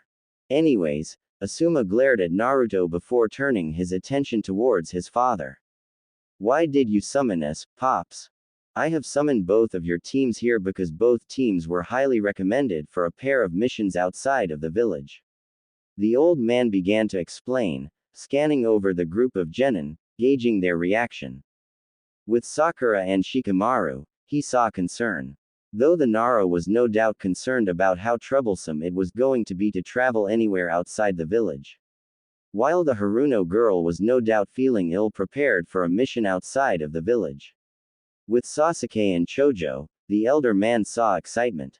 The Uchiha excited at the prospect of testing his abilities, while the Akamichi was no doubt looking forward to trying new food dishes. Lastly was the blonde lovers, both of which sported an air of calm confidence. Which in regards to Naruto, didn't surprise the elder village leader any, knowing by the young mon's own admission that he had traveled the elemental nations for a number of years with a mysterious woman, having only returned to the village 4 years ago to enroll in the Shinobi Academy. Something that the elder man wasn't too keen on, since the young blonde spent a good decade outside of the village walls with an unknown. However, Hiruzen didn't want to push too hard on that particular topic with the young man. Opting instead to try and gain his trust in hopes that Naruto would open up about the mysterious woman he had traveled with. For Team 10, you will be traveling to Tori no Kuni to speak with the newly instated daimyo, Toki Nagasawa, whom had recently succeeded her father, Awashi. Hiruzen explained, shaking off his former train of thoughts. Hearing this, both Naruto and Ino quirked an eyebrow. Grinning, Naruto turned to his lover and leaned in. Be sure to stop by and get a bottle of Yuki Nigori strawberry sake, she loves that stuff. He whispered, earning a small giggle from the Yamanaka heiress, which did not got unnoticed by the other occupants of the room. Team 7, you get to travel to Nami no Kuni.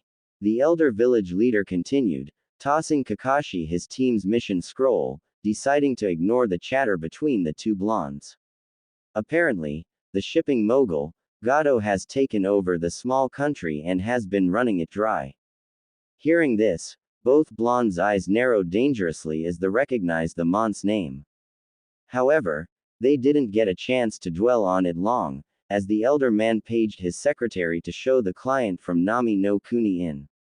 An elderly-looking man with a strong stench of alcohol rolling off of him, and not the good quality stuff, but rather the cheap stuff that smelled like a pig pissed it out, prompting both Naruto and Ino to channel chakra into their armor, forming a gas mask of some kind to cover their mouth and nose. Much to the jealousy of the others in the room. So which group is my escort? The alcoholic slurred out, already inebriated. That would be my team, sir. Kakashi answered, stepping forward. My name is Kakashi Hatake, and these are my students. Sasuke Uchiha, Sakura Haruno, and Naruto Uzumaki. Great. The client sighed. I get 3 boys and a cripple. I'm a girl. Sakura exclaimed, her face red with fury as she ed her fist back to pummel the drunken old man, only to be stopped by Kakashi. Meanwhile, both Naruto and Ino couldn't help but snicker at the Pinket's unfortunate misidentification. Unlike Ino and other girls in their graduating class, Sakura just didn't fill out as well, giving her a rather flat physique. No doubt, due to her dieting that she had started early in her preteen years. Anyways, Kakashi spoke, ignoring the insult the client had tossed at him. Team 7, gather what supplies you will need for the mission and meet at the gates in 2 hours. Same for you, Team 10. Asuma added as Kakashi lead the client out of the office, followed closely by Sasuke and Sakura. 2 hours huh? Naruto mused loudly. More than enough time to grab a bite to eat. What do you think, my lovely Kiroi Bara? I would love to. The Yamanaka heiress grinned, grasping her lover's hand. You are to be preparing for a mission, not going on a date. Asuma reprimanded the two, earning a scoff of dismissal from the blonde Jinchuriki. Already got everything we need. Naruto responded with a shrug before turning back to Ino.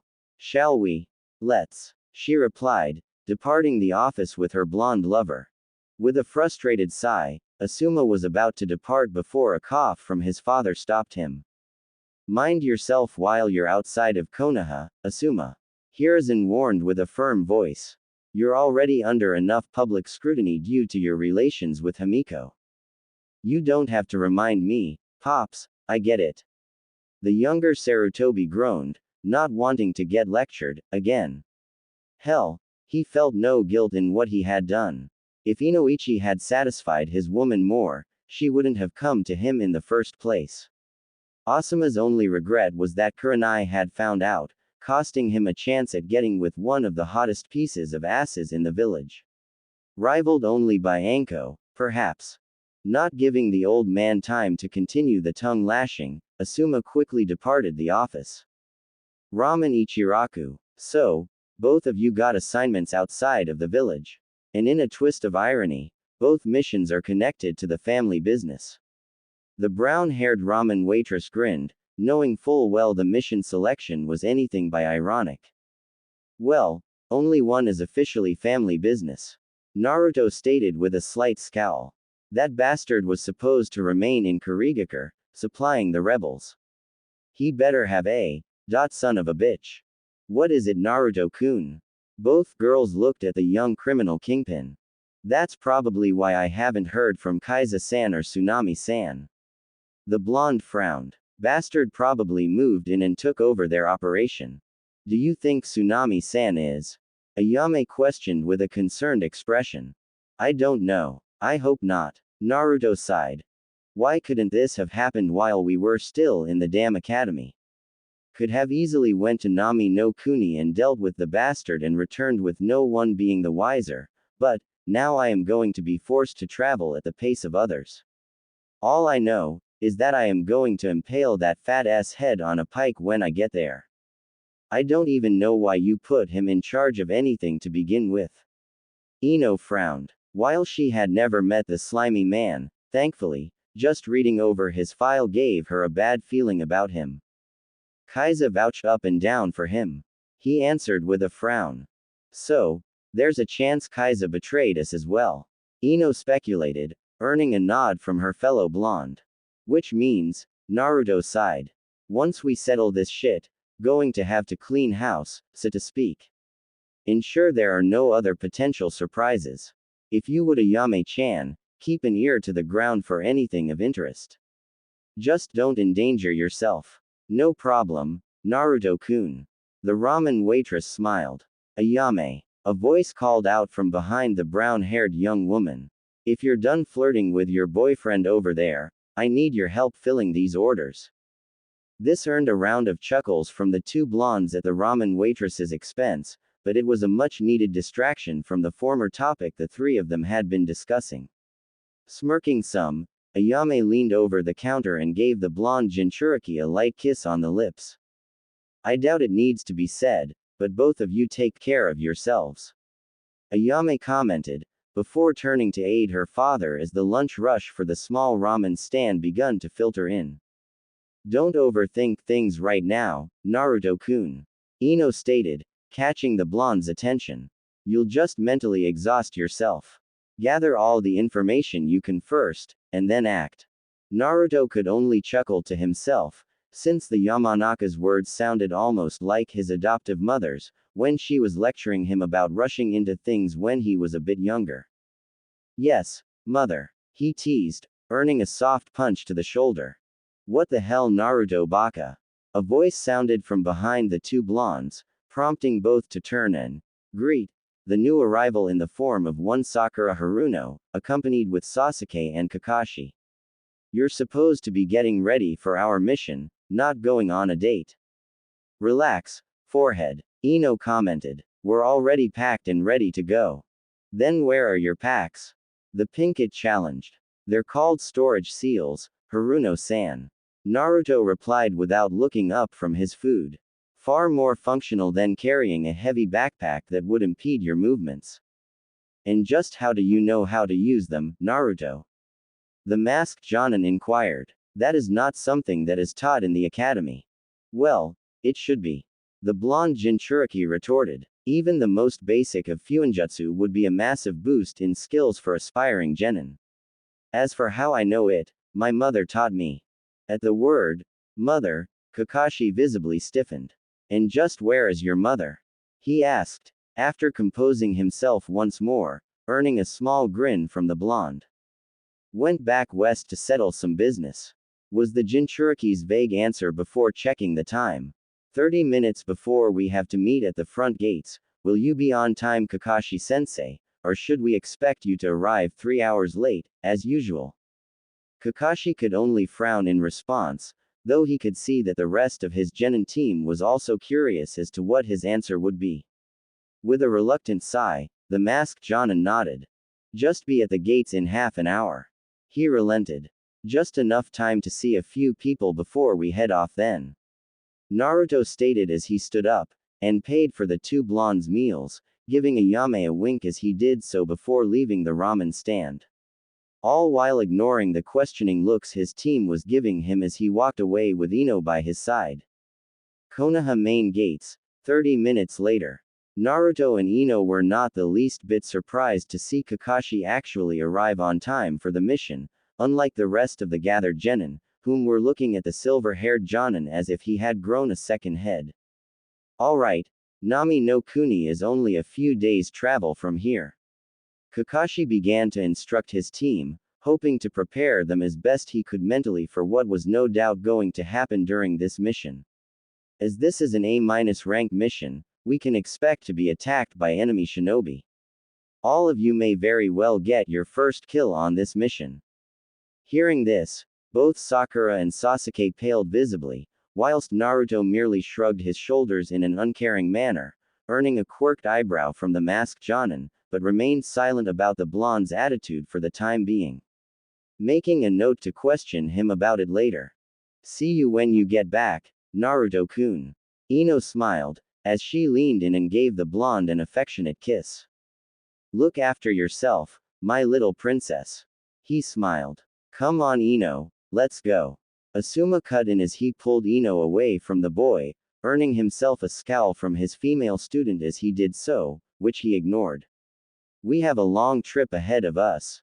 Troublesome. Shikamaru groaned. Giving the bearded Jonin a knowing smirk, Naruto turned and followed after his team, leaving the members of Team 10 alone once more to set off on their own mission. Once the blonde was well out of earshot, the younger Sarutobi turned towards his team. Let's get going, before Ino's boyfriend comes back and delays us even more. He commented, though it wasn't missed the amount of venom he put on the word, boyfriend.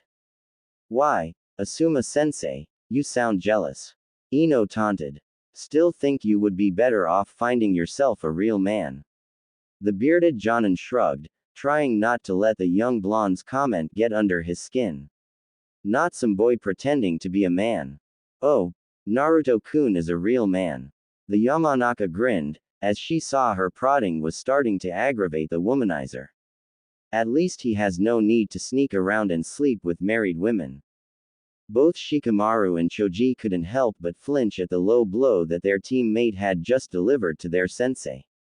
Wisely, Asuma opted not to retort, seeing that the girl was baiting him into acting out.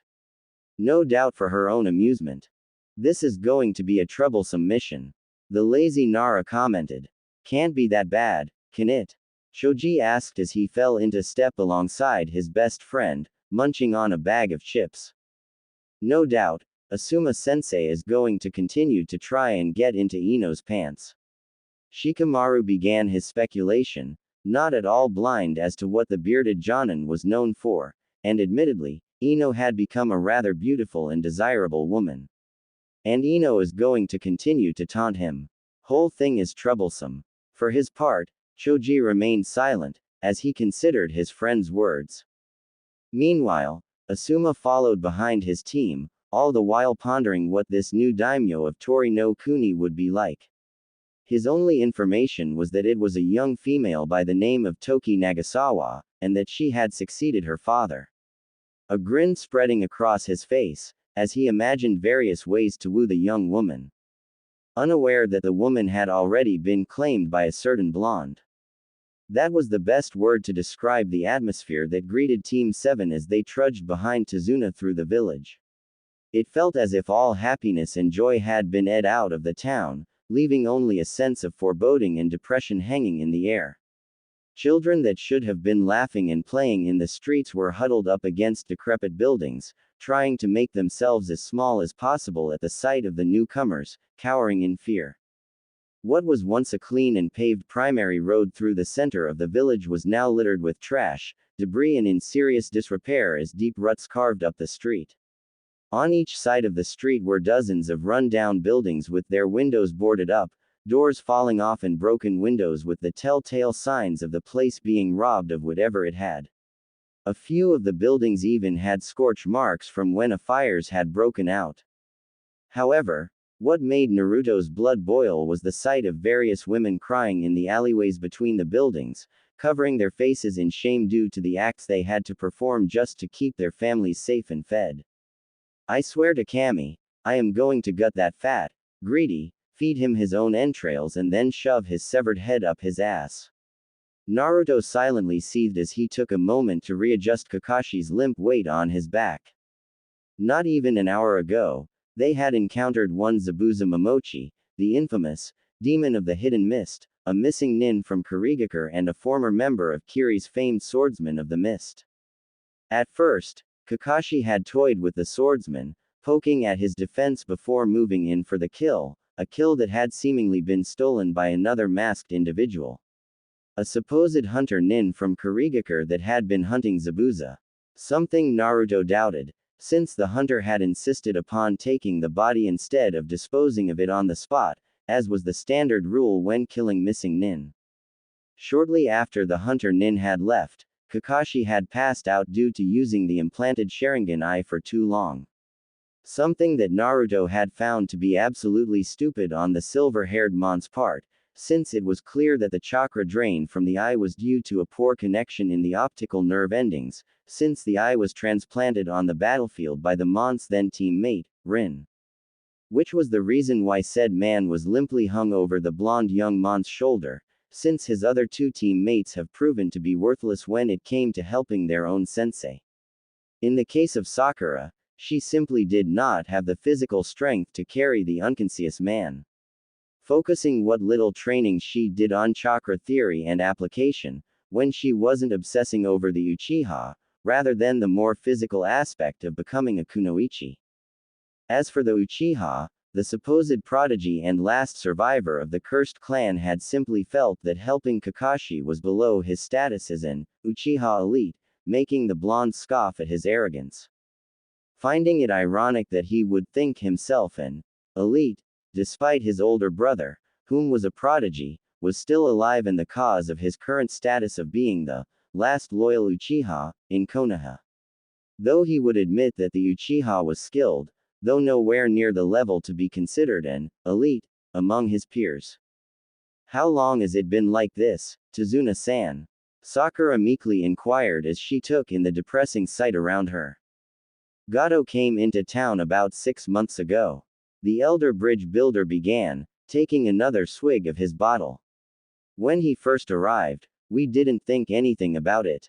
He moved into town, promising new job, good pay and the usual. Damned able thing, he actually followed through with his promises. Up until 3 months ago, that is. What happened? The Pinkett inquired, turning her attention to the old man. It all went to shit, came Tazuna's blunt response. Those that had eagerly accepted the jobs Gato had provided were the first victims of his cruelty.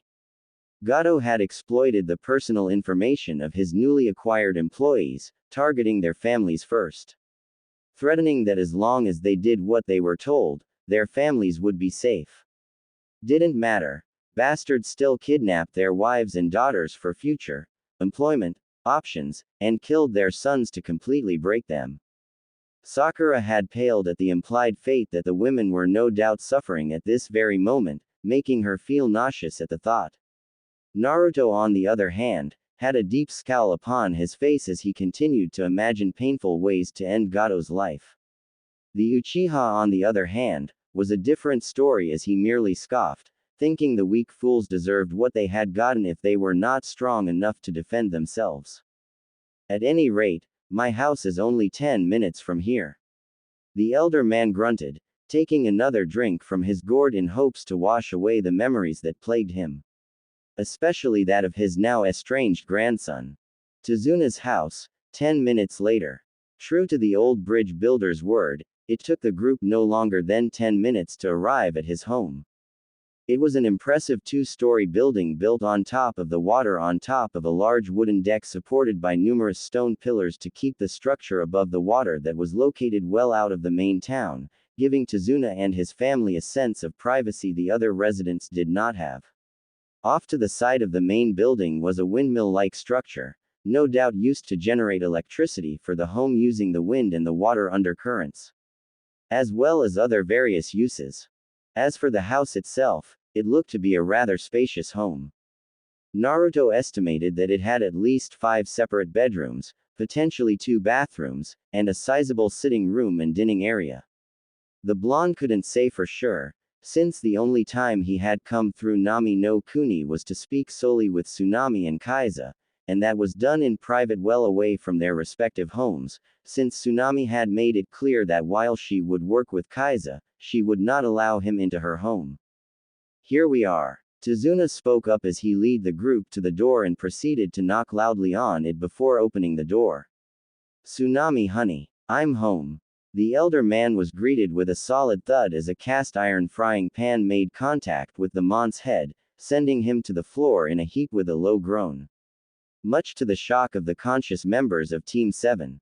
What were you thinking, father? Disappearing for 2 weeks like that without telling anyone. Do you know how worried I was? Scolded a young woman, before she turned and noticed the team of shinobi gawking at the door. Her eyes scanning over each of them shrewdly, before her eyes settled on Naruto himself, causing her to gasp slightly as her eyes widened a fraction. Do you always have to use the frying pan? Tazuna complained from the floor, rubbing his head, turning the attention to himself as he pushed himself off the floor with another grunt. Anyways, I left to hire this group of ninja to help. I see, the woman stated, turning her attention back to the group. I thank you for looking after my father. I know he can be a handful at times. It's okay, Tsunami-chan. Naruto spoke first, surprising all present. It's been a while, hasn't it? Yeah, it has, Naruto-kun. The now identified Tsunami replied, though the blonde could hear the hesitance in her voice, making him inwardly frown. Shit, she probably thinks I am here to either finish the job the bastard started, or to punish her for failing. Naruto thought to himself, going to have to pull her away soon and talk to her about it. You two know each other? Tazuna questioned, looking between his daughter and the blonde shinobi. Yes, we met, what was it, almost 5 years ago now. Naruto explained as he thought back to when he met the dark blue-haired woman. In Cha no Kuni, if I recall. Sakura could only gawk.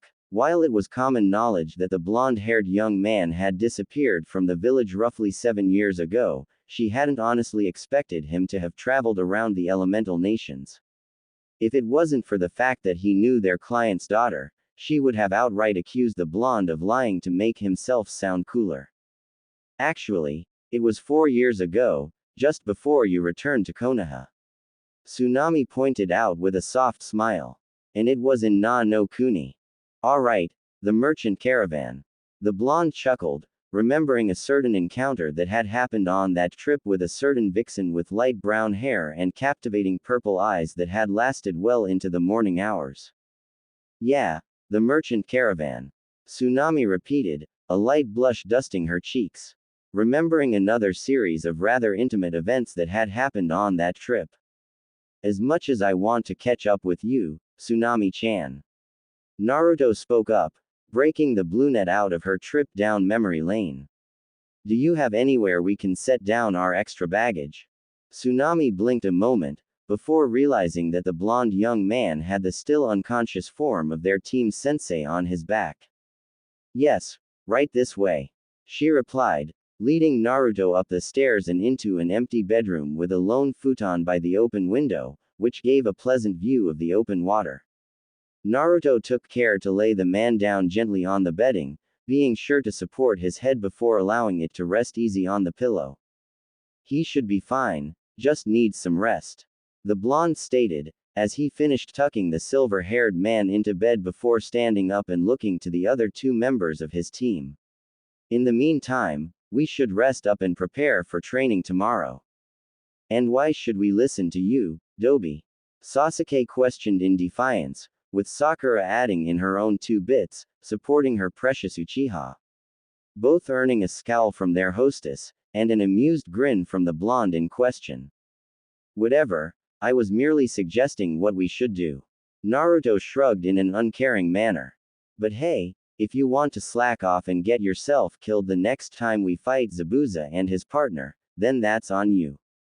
You idiot, Sakura exclaimed. Zabuza is dead. Kakashi-sensei checked it himself, baka. No, Zabuza is still alive. A tired voice spoke up from the bedroom, prompting the rest of the team to turn and look at the now awake Kakashi, whom was staring up at the ceiling.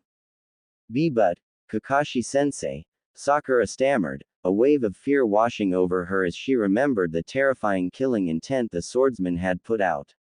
You checked him yourself and confirmed he was dead.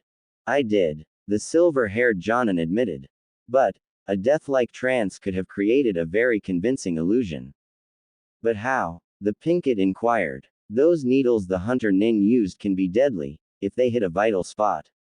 Kakashi began to explain. But, they were originally designed as medical tools. Kakashi paused in his explanation and looked over his students. Unsurprising, Sakura had an expression of fear written across her face, which was to be understandable. Having to be faced with such a strong enemy fresh out of the academy. Sasuke had an expression of eagerness, anticipating his chance to test his mettle against the swordsman and his accomplice the next time they met. As for Naruto, the blonde had merely adopted a relaxed pose, leaning against the door frame. Calm, and collected, almost as if they were discussing the weather, instead of the man that wants their client dead still running around. So how did you come to the conclusion that Zabuza was still alive? The masked Jonin asked the blonde.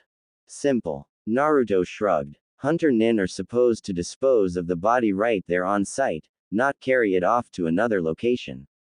The more witnesses, the better. So, what are we going to do now, Kakashi-sensei? Sakura inquired, looking to her bed-ridden sensei.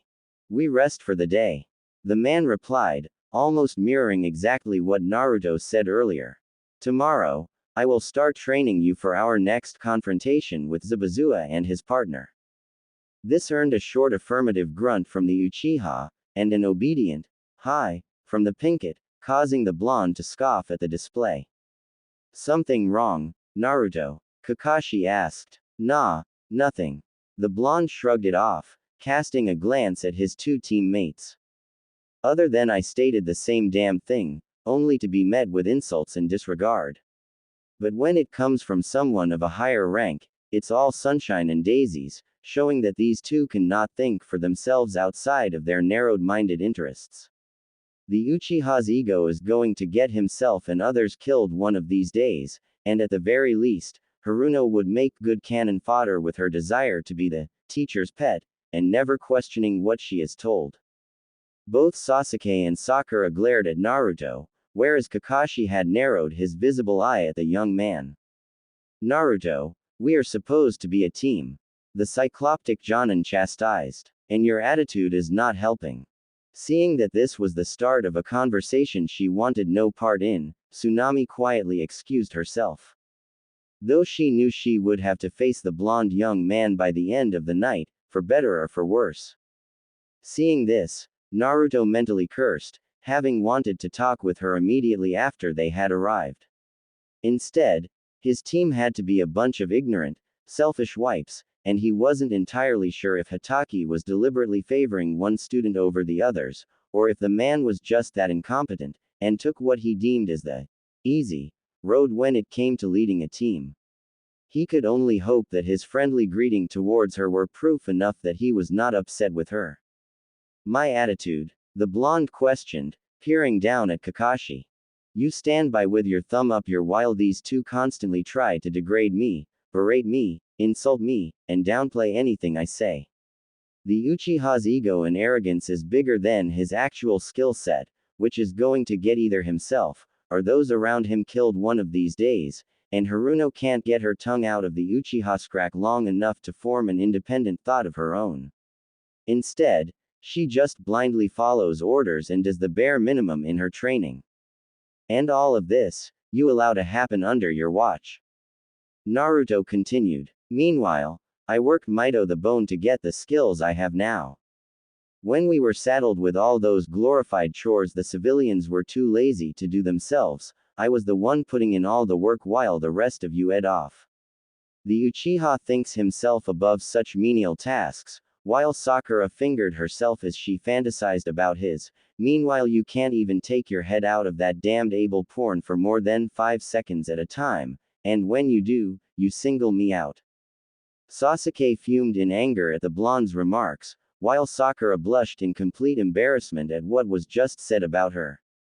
Meanwhile, Kakashi had the decency to look abashed, being the focus of the blonde's outlet that had clearly been bottling up for some time, no doubt, since the team's creation. And the difference between me and them, he continued, not allowing Kakashi to say anything, is that I am at least willing to work with them on a professional level. Simply to get the job done. Silence hung over the members of Team 7, unsure of what to make of the blonde member's tirade he had just unleashed on their sensei. Now, if you'll excuse me, Naruto huffed, turning to move towards the door. I would like to go and catch up with a friend I haven't seen in 4 years. Just how do you know the client's daughter? Kakashi ventured to ask, thankful to have something to move the topic away from the previous subject.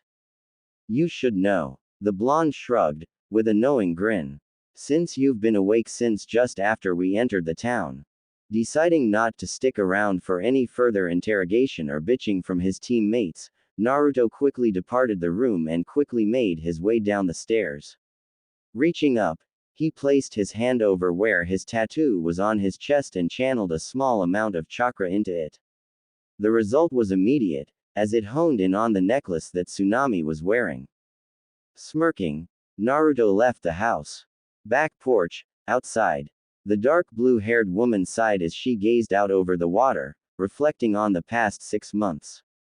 First, Gato had shown up out of nowhere with his crew from Kurigakure and had essentially endeared himself to the people of Nami no Kuni with promises of jobs, wealth and security before he had even approached her as to why he was here. And when the slimy bastard did decide to grace her with his presence, he had come with some bullshit explanation that he had been sent to take over her operation, and to make matters worse for her, Kaiza, that backstabbing bastard, had sided with him.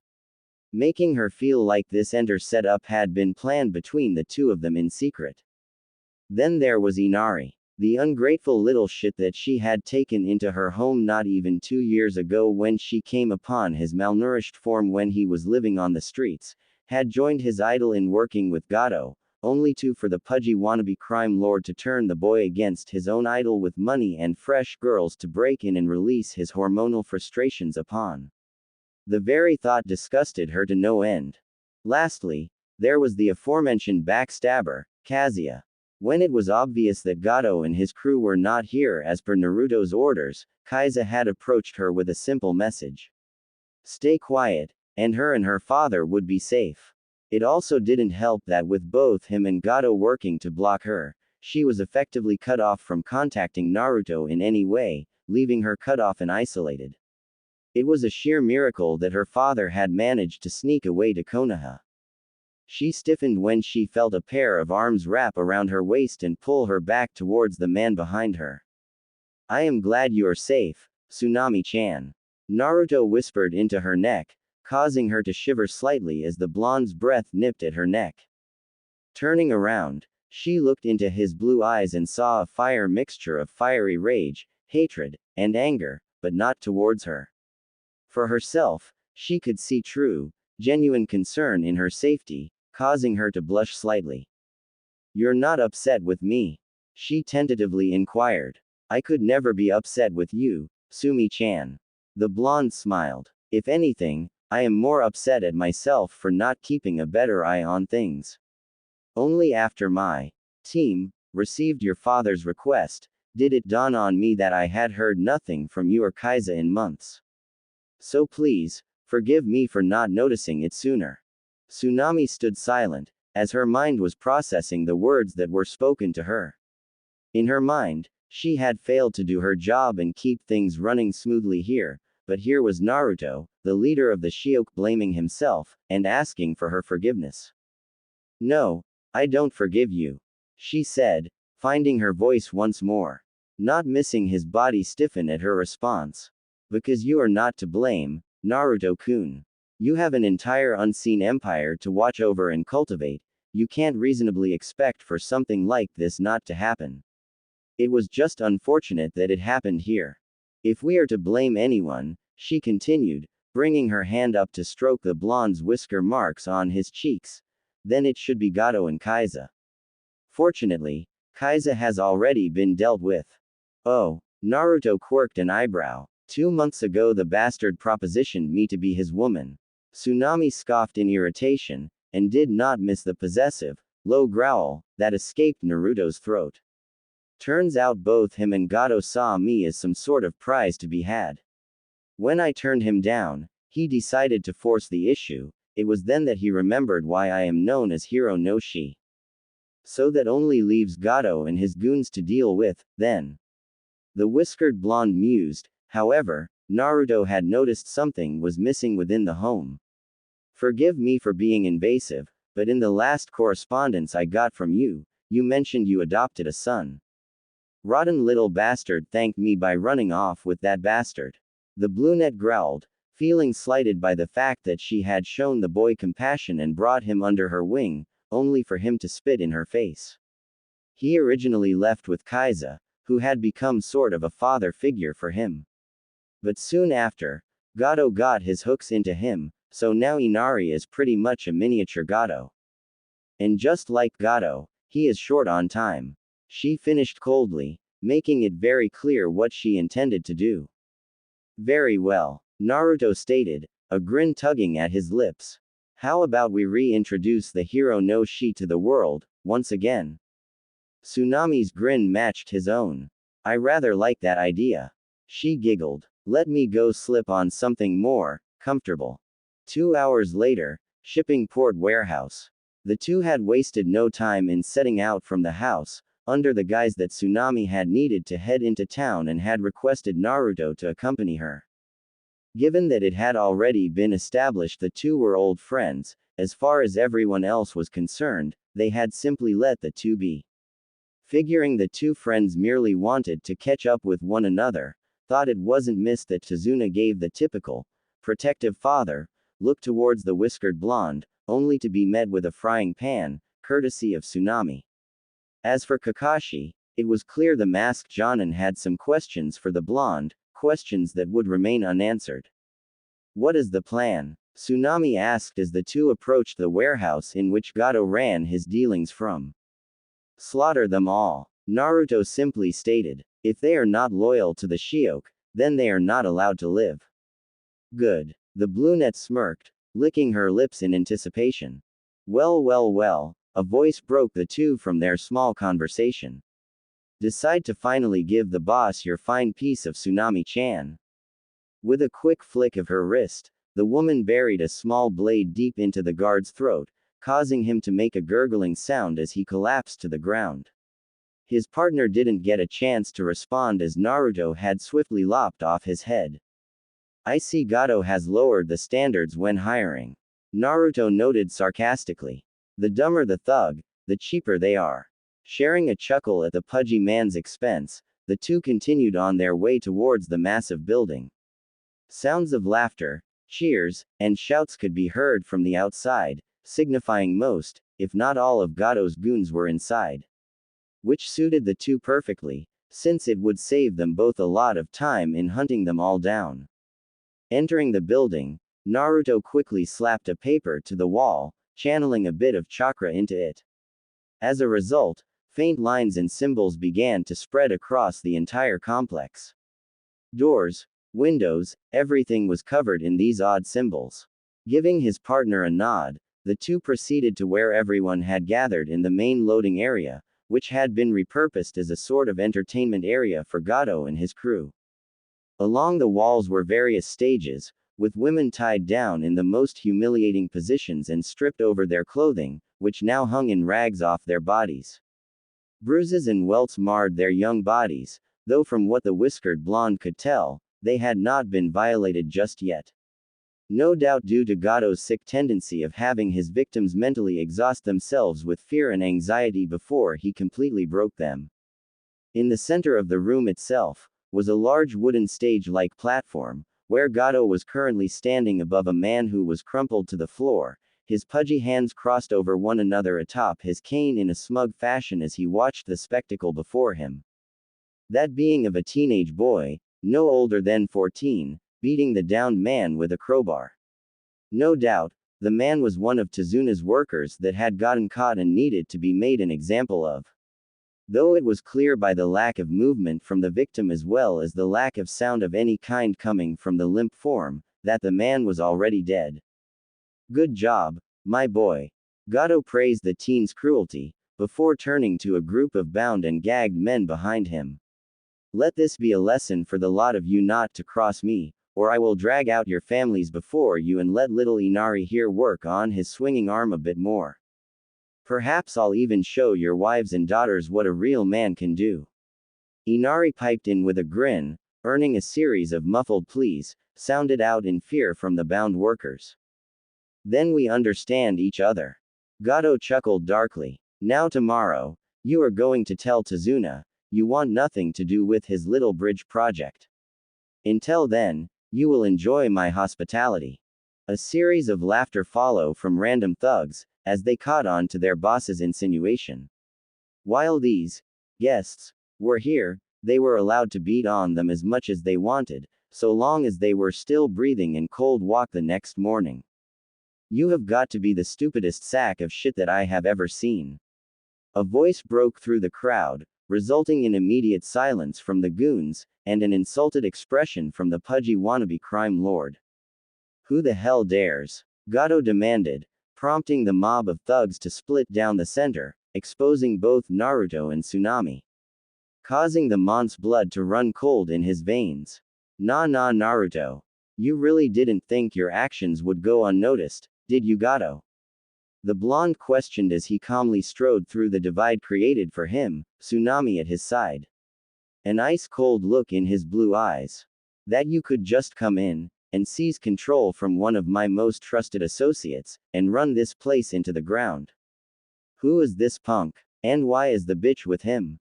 Inari looked to Gato for an answer, only to see the man he had come to imitate frozen with fear. Making him truly wonder who this blonde arrival was, that had Gato absolutely terrified. You could have easily allowed Tezuna to finish his bridge, hell you could have even sponsored it and taken it over after it was completed to create a monopoly on all the shipping and exports within Nami no Kuni. Naruto rattled off, keeping his eyes locked on the pudgy man. But no, you had to bring attention onto us with your ham-fisted tactics. I can explain, Naruto. Gato groveled, dropping to his knees as the blonde and the woman ascended onto the platform.